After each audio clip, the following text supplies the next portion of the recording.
शिंके काढून काढून भयंकर सर्दी झाली. त्यावर आई बघा काय म्हणाली, अरे शिंके कसं काढतं, जा आणि गावठी कोंबडं घेऊन ये, मस्तपैकी रस कोण देते. ह्या ऐकान घेतलंय पिशवी आणि चाललंय आमच्या मुलुंडच्या मार्केटमध्ये गावठी कोंबो आणू. आमच्याकडे मटणाची तर भरपूर दुकानं असत, आमचं मात्र यो बदरू सदरू ठरलेलोच असा.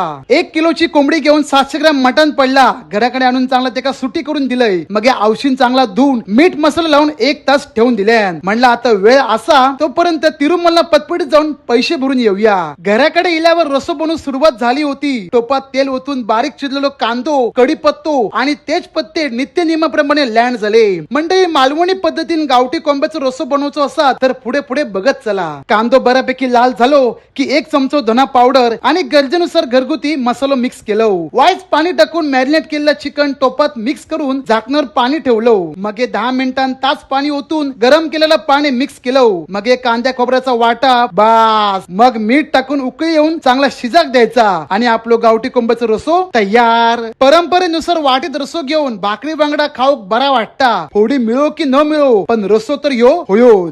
हा हा हा हा हा काय रस्सो झालो हा. गरमागरम पिऊन सगळी सर्दी एकदमच बाहेर पडली आणि वाज बरा वाटला. तुमका पण आवडताना रस्सो पिऊ मग कमेंट करा मरे. आणि व्हिडिओ आवडल्यास काय करूचा, लाईक करून सर्वांका शेअर करत आपल्या पेजला फॉलो करा. आणि हो मनशा जोक बोलवल्या नाहीता.